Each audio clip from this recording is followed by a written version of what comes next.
foi que nós devemos ser cheios do amor de Deus. Uma igreja cheia de amor. Glória a Deus. Eu quero começar fazendo aqui uma introdução,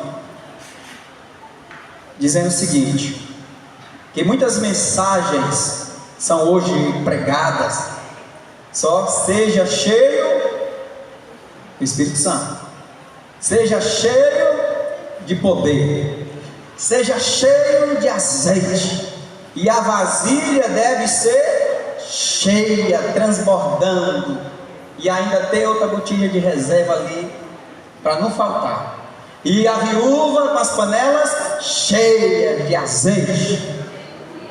Não é assim?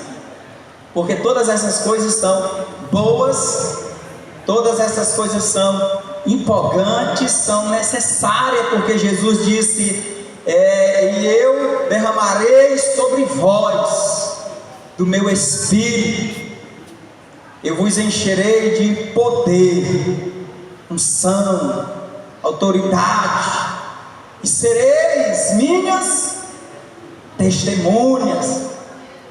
Cheio de quê? Do poder de Deus. Mas não existe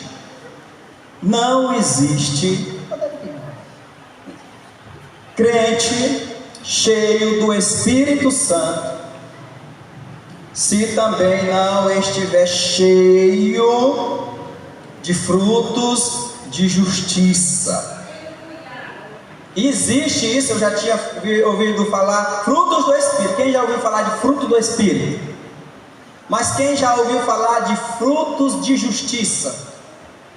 Irmão André, esse versículo aí está estranho. Abra sua Bíblia aí em Filipenses 1:11.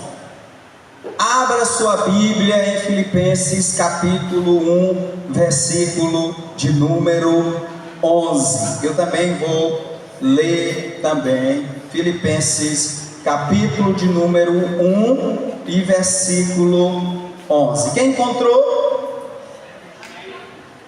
O texto diz assim, vamos ler junto? Filipenses 1:11. Sendo cheios de frutos de justiça, que são por Jesus para a glória e louvor de Deus. Eu quero dizer uma coisa para os irmãos, que o texto aqui está dizendo que o crente precisa ter uma vida cheia de frutos, no plural, que está aqui na minha Bíblia, no plural, frutos de justiça. Esses frutos de justiça são as características da vida de um crente.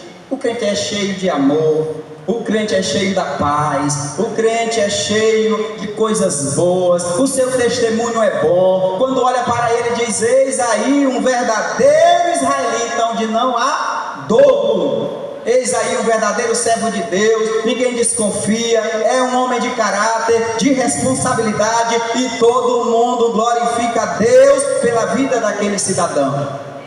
E isso são os frutos de justiça. E o texto está dizendo que é Jesus quem produz estes frutos na vida do crente. Mas ele produz para quê? O que está escrito aí?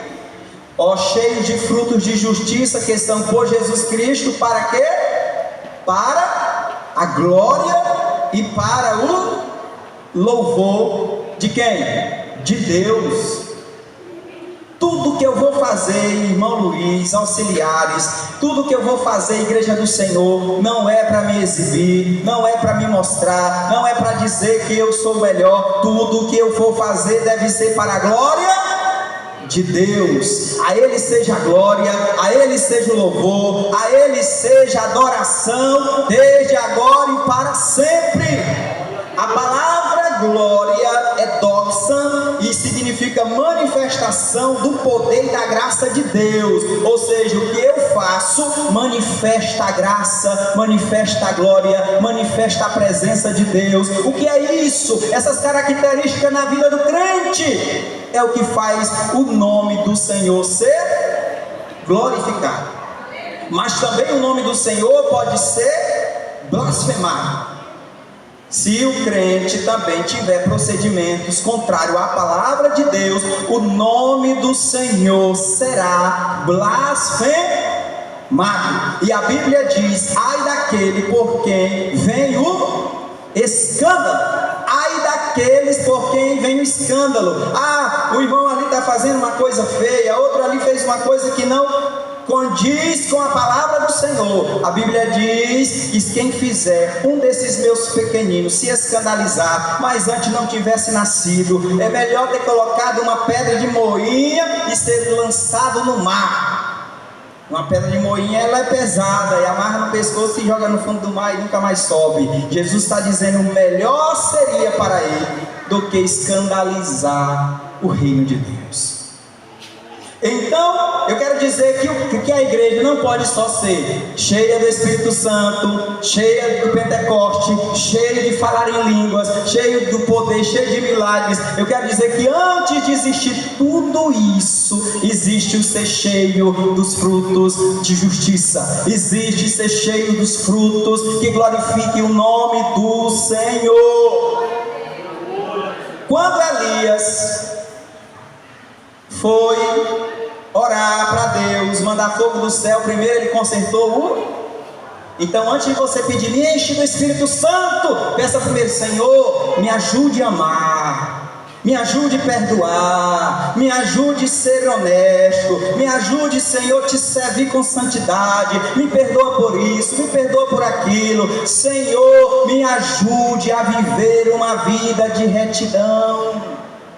Você só vai ser cheio do Espírito Santo se antes ser cheio dos frutos de justiça.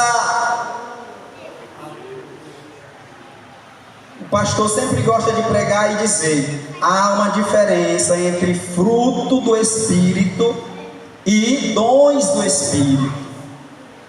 O fruto, todo crente tem que ter.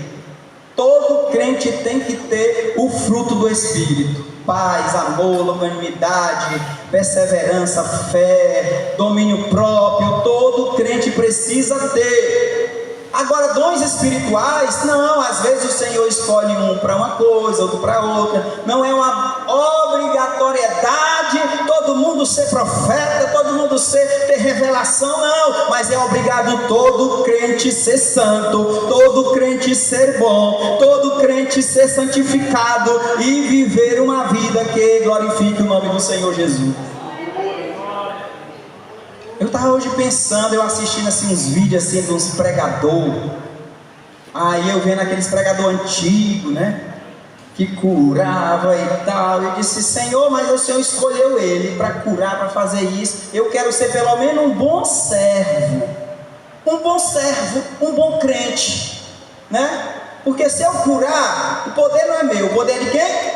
De Deus, Ele que quis curar. Se eu tiver uma visão, a visão é de quem? É de Deus, Ele que quis dar a visão. Se eu tiver uma profecia, foi Deus quem quis dar a profecia, Ele que dá na hora que Ele quiser. Mas se eu quiser andar com o Senhor, depende de mim, do meu caráter, da minha vontade, da minha responsabilidade. Eu quero ser pelo menos um bom crente. E como é o tema da lição? Uma igreja cheia de amor. Eu peguei os tópicos, eu não tenho com a lição aqui, mas eu peguei os tópicos da lição para mim falar.